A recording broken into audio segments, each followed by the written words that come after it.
Ya me alejé, ahora voy a la iglesia todo para estar bien y viene ahora y me hace eso a mí. Yo no le hago nada, estoy cansada. Si tú no cuidas tu carácter y tu vida espiritual, ¿qué esperas cosechar en una pareja? Jovencita, ¿qué vas a cosechar? Joven, ¿qué vas a cosechar? Why do we read, "Let all the inhabitants of the world stand in awe of him"? Psalm 33. Lo que Dios nos está intentando enseñar es que para planear nuestro futuro, primero tienes que mirarte a ti mismo.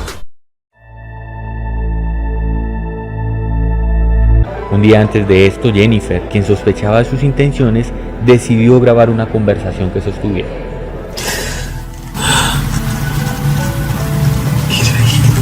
Padres, ¿qué vamos a cosechar? Esposos, ¿qué vamos a cosechar si primero no revisamos las amenazas internas?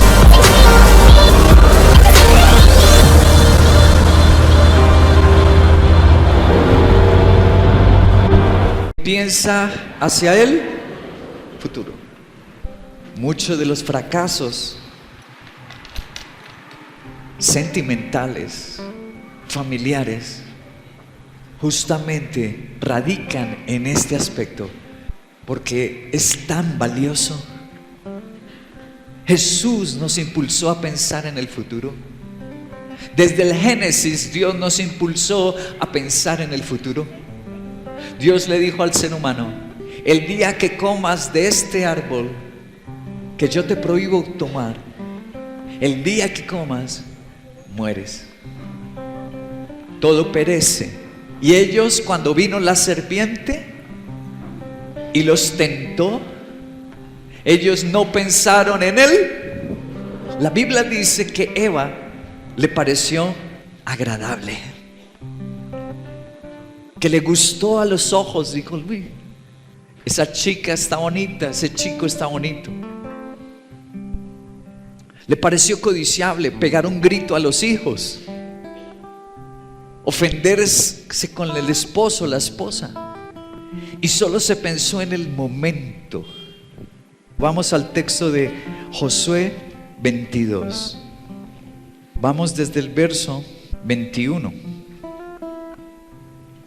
Dice: los de la tribu de Rubén, Gad y la media tribu de Manasés respondieron a los líderes israelitas: el Señor Dios de dioses, sí, el Señor Dios de dioses sabe bien que no hicimos esto por rebeldía, o por qué, o por infidelidad, y que todo Israel también lo sepa. Si no es así, que no se nos perdone la vida, y que el Señor mismo nos llame a cuentas si hemos construido nuestro propio altar para abandonarlo a Él, o para ofrecer alguno de los sacrificios ordenados por Moisés. En realidad, lo construimos pensando en Él, en el futuro. Tememos que algún día los descendientes de ustedes les digan a los nuestros: el Señor Dios de Israel no tiene nada que ver con ustedes, descendientes de Rubén y de Gad. Entre ustedes y nosotros el Señor ha puesto el río Jordán como barrera. Ustedes no tienen nada que ver con el Señor. Si esto sucediera, sus descendientes serían culpables de que los nuestros dejen de adorar al Señor. Por eso decidimos construir este altar, no como altar de holocausto y sacrificio, sino como testimonio entre ustedes y nosotros, entre las generaciones futuras, de que también nosotros podemos servir al Señor y ofrecerle los distintos sacrificios en su santuario. Así en el futuro los descendientes de ustedes nunca podrán decir a los nuestros: ustedes no tienen nada que ver con Él. ¿En qué estaban pensando esas tres tribus? Gad, Rubén y Manasés. Estaban pensando en el matrimonio de sus hijos.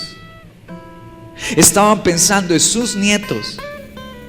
Estaban pensando en las futuras familias que podrían torcerse y fracasar en la vida. Entonces ellos dijeron: ¿cómo hacemos para que nuestros hijos, nuestros jóvenes tengan un bonito matrimonio y no fracasen? ¿Cómo hacemos para que no se desvíen y no terminen en maldición, divorciados, en adulterio? ¿Cómo hacemos para que no suceda así? Versículo 27 dice: hicimos esto como testimonio entre ustedes y nosotros y entre las generaciones. Estaban pensando en sus niños, en sus jóvenes. Luego dice, así en el futuro los descendientes de ustedes nunca podrán decir a los nuestros. ¿En el qué? En el tiempo futuro. Qué interesante. Enséñame el mapa. Yo voy a contextualizarlos con la época y el lugar. Lo que estamos leyendo sucedió hace pues como unos 3500 años más o menos. Es el momento donde Dios les entrega la gran promesa de darles una tierra, la nación de Israel. Dios les entregó ese lugar, pero hacia el mar Mediterráneo se quedaron 9 tribus y media. Y así, luego, ustedes ven esa línea azul en la mitad del mapa que desemboca allá en el Mar Muerto. Ese es el río Jordán, donde nuestro Señor Jesucristo se bautizó. Y cuando nosotros vamos a Israel, también vamos a meternos al Jordán. Cuando Dios nos permita ir allá a conocer Israel, nos vamos a bañar allá en el Jordán. 2 tribus y media, casi 3, se quedaron a este lado del Jordán, al lado derecho. Entonces ellos dicen: tenemos un temor que este río nos divida y se olviden nuestros jóvenes del Dios que nos sacó de Egipto, nuestros niños, los futuros hogares. Y entonces ellos por eso construyen ese altar, para que nunca se les olvide. Hacemos esto pensando no solo en la presencia de Dios en nuestras casas, sino que estamos pensando en nuestras futuras generaciones. Cuando tú levantas un altar con Dios, es que tú estás pensando no solo en el momento, estás pensando: ¿qué tal si viniera una crisis a la empresa donde trabajo? ¿Qué tal si mi negocio sufriera una dificultad? Cuando tú levantas un altar, tú estás pensando en Él, de que Dios esté contigo en esos momentos y nos saque en victoria en esos momentos. Quiero que veas una noticia un poco triste, pero que nos deja una gran enseñanza. Yo no le hago daño a nadie. Él se hizo pasar por una chica y empezó a decirme cosas y me empezó a decirme que era mala Débora, y yo ya te juro, me había olvidado de él, pero él me hizo mal. Porque yo le hago daño a él, ya como que ya me alejé. Ahora voy a la iglesia todo para estar bien, y viene ahora y me hace eso a mí. Yo no le hago nada, estoy cansada. Mi mamá está durmiendo. Si me ve así, no sé qué haría ella. Yo no le voy a decir nada de lo que ha hecho este niño. A mí me va y me viene si él está de novio o no lo estaba, porque él decía que estaba solo, que esto, que se había peleado con ella. Ya no doy nada. Yo ya me alejé de él y no quise tener más lío, no quiero tener lío, y me parece que lo que él quiere es meterme en lío otra vez como antes. Y la otra pendeja que se presta. Yo ya me cansé. Me cansé de esta vida. Igual que se me cruzan cosas por la cabeza, tengo ganas de lastimarme. No doy más. Hay una frase aquí que me llamó la atención, de que la muchacha dijo: esa conversación que ella le mandó a una amiga fue la noche antes de que la asesinara el novio. Voy a la iglesia y todo para estar bien, y viene ahora y me hace esto a mí. ¿A dónde empezó a asistir la muchacha? A una... Qué interesante. la joven empezó a asistir a una iglesia a buscar a Cristo. Esto pasó en Argentina hace 2 años. Ella empezó a asistir a una iglesia cristiana a buscar de Dios. Entonces, ¿por qué razón le atiende la llamada y por qué razón le atiende la cita? Le faltó estar en una prédica así. Ella pensó, únicamente se concentró en el momento, pero ella no pensó hacia dónde. Si ve que esta relación no es conveniente, lo está haciendo a ocultas de su madre. ¿Le escucharon ahí? Mi mamá no sabe. Las cosas que se hacen en lo oculto, las cosas que se hacen con engaño, mentira, no van a terminar bien. Ella detecta todos esos factores. Ella quiere cambiar, pero le faltó esto que hoy tan importante estamos analizando en la Biblia, que hay que pensar en él. Sí. Esa noche, al siguiente día, se encontró con el joven.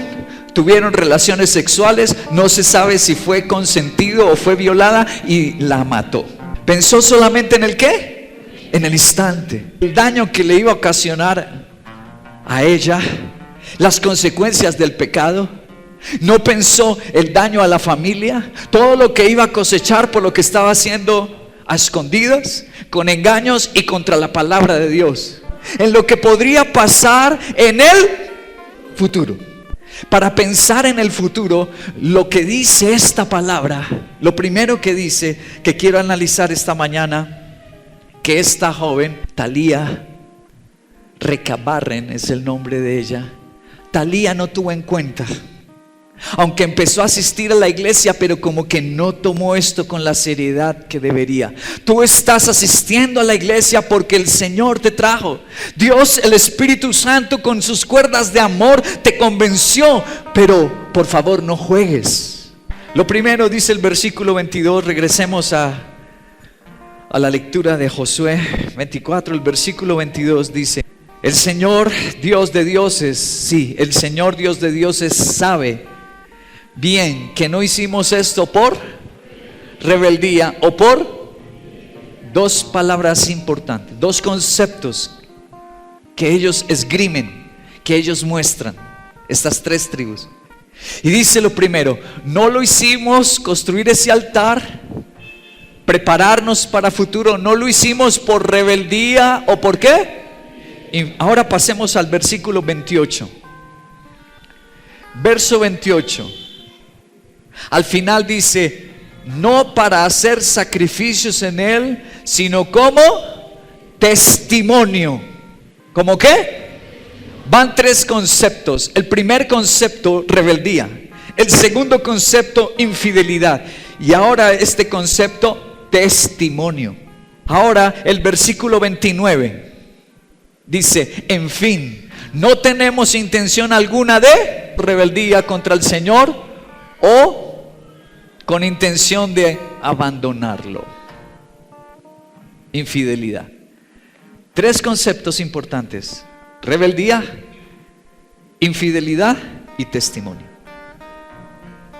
¿Qué significa esto? Vamos con lo primero que tenemos que tener en cuenta para nuestro futuro: las amenazas internas para una familia feliz. ¿Qué debo pensar? ¿Qué debo pensar y planear para el futuro? Primero, las amenazas internas.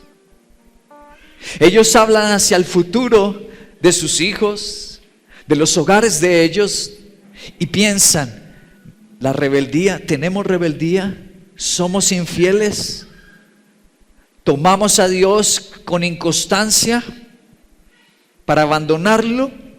Es decir, que lo que Dios nos está intentando enseñar es que para planear nuestro futuro, primero tienes que mirarte a ti mismo. Obediencia, fidelidad, constancia con Dios. Si tú no cuidas tu carácter y tu vida espiritual, ¿qué esperas cosechar en una pareja? Jovencita, ¿qué vas a cosechar? Joven, ¿qué vas a cosechar? ¿Una persona tramposa? ¿Una persona tibia? Padres, ¿qué vamos a cosechar? Esposos, ¿qué vamos a cosechar? Si primero no revisamos las amenazas internas. ¿Cómo soy yo? ¿En verdad entregué cada área de mi vida a Dios? ¿O todavía hay un área en mi vida que tengo fuera del control de Dios? Estoy en pecado en algo. Soy débil en esto, en aquello. Primero debemos revisar las amenazas internas. Es lo que Dios nos exhorta. Cuando yo me comporto con malicia frente a la gente, con rebeldía, con orgullo, se lo estoy haciendo a Dios. Por eso ellos los ponen claros, esas 3 tribus frente a sus hermanos, frente a las otras 9 tribus, y les dice: nosotros revisamos las amenazas, revisamos si somos rebeldes, revisamos si tenemos malicia, antes de tomar esta decisión de haber construido un altar de recordatorio. Primero nos revisamos por dentro. Romanos capítulo 5, versículo 21. A fin de que así como reinó el ¿qué? El pecado en la ¿qué? El pecado reina en la muerte, reine también la gracia que nos trae justificación y vida eterna por medio de Jesucristo nuestro Señor. Si tú permites el pecado, mueren las posibilidades de ser feliz. Lo primero que nos dice Dios en Romanos, lo que les pasó a esta joven Talía, lo que le pasa a tantas personas siendo jóvenes o adultos, que primero permiten la fornicación, la unión libre. Cuando una persona permite en su casa, va a la iglesia, asiste a la iglesia, pero la ira no ha sido ministrada, y en su casa hay gritos, hay malas palabras, hay hasta golpes y agresión. Querido, quiero que recuerdas esto, que cuando le damos la entrada al pecado, el pecado va a traer muerte. Lo segundo que dice Romanos capítulo 6, versículo 6, dice: sabemos que nuestra vieja naturaleza fue crucificada con Cristo, para que nuestro cuerpo pecaminoso perdiera su poder, de modo que ya no sigamos siendo esclavos de él. Lo segundo que nos dice la Biblia para el futuro, si permitimos el pecado, es que esclaviza a una condición miserable. ¿Cómo empiezo a vivir mi vida? Como un esclavo. ¿Vivían bonito los esclavos? ¿Era chévere la vida de los esclavos? No, querido, preferían matarse. Lo siguiente que dice Romanos capítulo 7 verso 8, dice: pero el pecado, aprovechando la oportunidad que le proporcionó el mandamiento, despertó en mí toda clase de codicia, porque aparte de la ley, el pecado está muerto. Y sobresale la palabra codicia. Lo siguiente que pasa si permitimos el pecado: se caerá cada vez más. Dice ahí que el pecado despierta codicia, o sea que el pecado trae más pecado. Luego dice Romanos 7:20, dice: y si hago lo que no quiero, ya no soy yo quien lo hace, sino el pecado que habita. Si se permite el pecado, aunque se desee cambiar, no, el pecado no deja cambiar. El único que tiene poder para cambiar es Jesucristo. Romanos en su capítulo 7 versículo 23 dice: pero me doy cuenta de que en los miembros de mi cuerpo hay otra ley, que es la ley del pecado, y esta ley lucha contra la ley de mi mente y me tiene ¿qué? Cautivo. Finalmente dice que el que sigue practicando el pecado, cada vez la situación es más fea, hasta el punto donde se convierte en una cárcel que nunca permite fugas, nunca le tiene cautivo, nunca permite que la persona salga. Eso es lo que revela la Biblia acerca del pecado.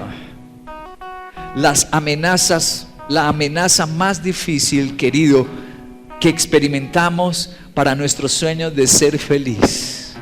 Agustín, el gran teólogo, Agustín de Hipona, se refirió así, hablando del pecado: la ley del pecado está en la fuerza de un hábito que arrastra y sojuzga al hombre contra su voluntad, con tiranía bien merecida, pues por su propio querer fue a dar en él. Agustín de Hipona dice que el pecado es una tiranía que somete a la persona. ¿Por qué? Porque la persona se lo buscó. Es el gran resumen. Creo que este teólogo maravilloso resumió muy bien lo que Romanos describe, querido. Lo que Romanos dice acerca del pecado. Lo que estas personas revisaron al pensar en el futuro de sus hijos, los hogares que ellos iban a tener, sus niños, sus jóvenes. Ellos revisaron antes que no hubiese rebeldía. Ellos revisaron que no fueran infieles al Señor. Ellos revisaron que no pensaran en estoy cansado. La segunda amenaza que nos revela la Biblia, que debemos cuidar para nuestro futuro y planear, volvamos a Josué 24, versículo 24. Dice el versículo 24: en realidad lo construimos pensando en el futuro. Tememos que algún día los descendientes de ustedes, sus descendientes. Versículo 25. Al final dice: si esto sucediera, sus descendientes serían culpables. Lo segundo, querida iglesia, que debemos pensar hacia futuro y planear, las amenazas externas. Ya no hablan de ellos, de su rebeldía, de su infidelidad. Ya ellos hicieron su examen y prepararon sus hijos, prepararon sus descendientes, prepararon sus jóvenes. Los prepararon para su condición y sus amenazas internas. Pero ahora ellos dicen: no basta con prepararse uno mismo. Resulta que ustedes pueden ser tropiezo para nuestros hijos. ¡Wow! ¿Qué estaban ahora observando para sus hijos? Para los futuros matrimonios de sus jóvenes. Las amenazas. ¿Las amenazas qué? Primero miraron su rebeldía, primero miraron su fidelidad, primero se miraron ellos, pero ahora están evaluando el entorno. Y dice: no solamente puede dañar la felicidad de nuestros hijos y jóvenes lo que está en ellos, ya lo estamos revisando, que se acabe la rebeldía, ministrar la infidelidad, pero tenemos que revisar la relación con ustedes. Wow, no solo son elementos internos, sino también elementos externos. Las oraciones deben ser congruentes con las acciones. ¿Con las qué? Sí. La oración es el inicio, pero si yo oro y no vivo, no planeo y no construyo, no veré nada. Las oraciones deben ser congruentes con las acciones. Dios nos está diciendo: ustedes oran por un matrimonio feliz, oran por la pareja ideal, la pareja perfecta, la corona perfecta para ti, pero tú oras y te levantas a planear y a construir. No es accidental, no es casualidad, no, se trabaja por eso. Uno se esfuerza por eso y construye como Dios lo dice en su palabra. Esta noticia que van a escuchar es de una colombiana también asesinada por su pareja.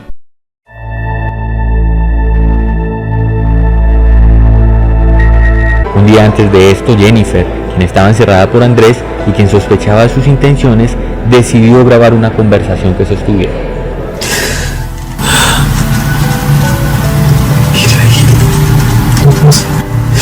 Quiero irme. Por varios años, Jennifer, quien era atleta, fue víctima de agresiones por parte de su pareja. Sí, porque a tu lado lo único que encuentro es tristeza, es depresión, es sufrimiento.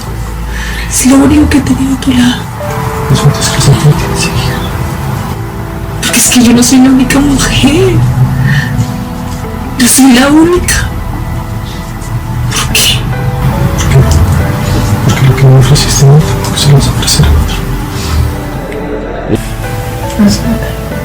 No sé. De pronto no tienes todos. De pronto no tienes todos. Finalmente, con desespero, Jennifer le dice que no la asesine, que se irá al infierno. La respuesta de Andrés es impactante. Tú eres una persona cristiana, ¿verdad? Sí. Tú crees en Dios y también crees en el diablo, ¿cierto? Sí. Pero vas a sufrir toda tu resto de vida y tu existencia en el infierno. ¿Ah, no? Por la salvación de Jesús en el corazón. ¿Por suicidarte y por matar a alguien? Este es un cristiano que no fue a discipulado. Este fue un cristiano que no fue a Penieles, porque dice que suicidándose y matándose va a ir al cielo. ¿Dónde está eso, por Dios? ¿Dónde lo leyó? En Alicia en el País de las Maravillas sería, o el libro de Lucifer, porque en la Biblia no dice eso. A diferencia de la joven anterior, estos sí eran casados ya. No era una niña, tenía 29 años. O sea que el pecado no respeta ni hace distinción de edad, ¿cierto? Donde se le da la entrada, no importa la edad ni la condición. Ella ya tenía 29 años, la niña que fue asesinada, Talía, ella se llamaba, esta fue Jennifer, la anterior se llamaba Talía. Las dos asesinadas, querido, no revisaron las amenazas internas, la primera niña Jennifer, pero ahora esta no revisa las amenazas. Se deslumbró porque tenía chévere carro, camioneta, es un estrato alto, la llevaba a pasear al mar, a viajes, entonces se deslumbró y no revisó las amenazas externas. Este punto tan importante. Dios quiere que tú y yo tengamos una vida de pareja y familiar feliz. Feliz. Pero no es accidental. Se construye planeando y actuando para el futuro. Hay que revisar y construir las amenazas internas y las amenazas externas. ¿Qué dice la Biblia sobre las amenazas externas? Salmo 106, verso 35. Sino que se mezclaron con los paganos y adoptaron sus costumbres. Versículo 39. Tales hechos los contaminaron, tales acciones los corrompieron. La Biblia nos está diciendo algo muy interesante. Que hay costumbres de la gente de tu universidad, hay costumbres de la gente de la empresa donde trabajas, de tu gremio, que no son de Dios. Y si tú te mezclas, terminan corrompiéndote. Esta mujer, Jennifer Plazas, grabó esa conversación, se la envió a su hermana y la hermana al otro día llegó con la policía, pero fue tarde. Cuando ella estaba golpeando la puerta, el hombre la apuñaló y la botó desde el 8º piso por el balcón.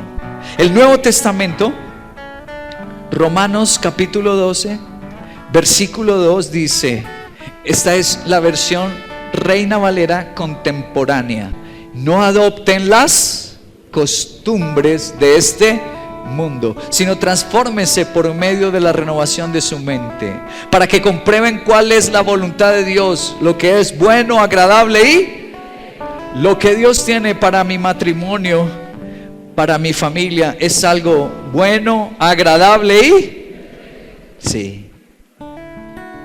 Pero la condición, como decía el Salmo 106, también lo dice Romanos, la condición es que yo no siga las costumbres del mundo, que yo examine las amenazas externas y me aparte. Es lo que dice la Biblia. Terminemos leyendo Juan capítulo 15, versículo 5. Yo soy la vid, ustedes son las ramas. El que permanece en mí, dijo Jesús, como yo en él, dará mucho fruto. Separados de mí no pueden ustedes hacer. El que nos da la seguridad de un futuro dará mucho. Está hablando a futuro. El que nos da la seguridad de que podremos cumplir nuestros sueños y tener bendición es Jesús nuestro Salvador. Si permanecen en mí, entonces Jesús en mi futuro es una familia. Termino con esto diciéndote: el que nos ayuda para construir nuestro futuro es Jesucristo. Tú ya tomaste tu mejor decisión de venir a la iglesia de Cristo. Ahora avanza dando los siguientes pasos, cuidando las amenazas internas, siendo ministrado en los penieles, en los discipulados.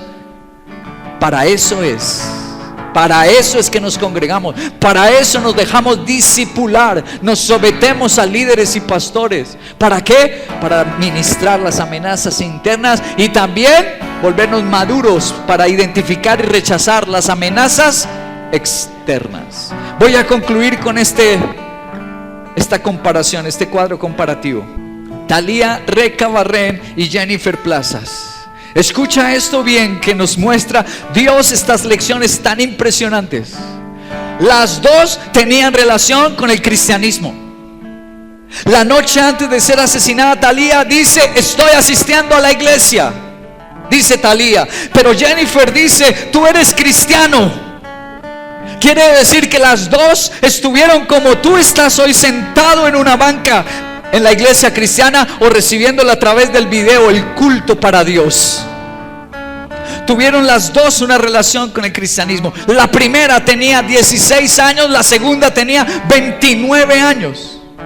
La primera fue en Argentina, la segunda fue en Colombia. No importa a qué país viajes. No, yo me voy a vivir a Australia, yo me voy a ir a vivir a Estados Unidos. Donde estés, el pecado te alcanza si no llevas una vida rendida y no naces de nuevo. No importa tu edad, tengas 16 años o tengas 30. Si vives en el pecado trae muerte, frustración y tristeza. No importa si estás casado o si estás soltera. La primera, Talía, estaba jugando con la fornicación y la segunda estaba en matrimonio. No importa. Quien juega con el pecado va a tener las consecuencias. Talía probando con el noviazgo, teniendo novios sin ser el tiempo ni dirigida por Dios. Pero la segunda, tenían hijos. Ellos ya tenían una niña de 7 años cuando la mató. Llegamos a la conclusión: para tener un matrimonio y una vida de pareja feliz, el futuro es importante. Se planea y se prepara. Quiero invitarlos a todos. Solo Jesucristo puede hacer de nuestra vida de pareja y de nuestras familias una vida feliz. Dale alabanza a nuestro Señor Jesucristo.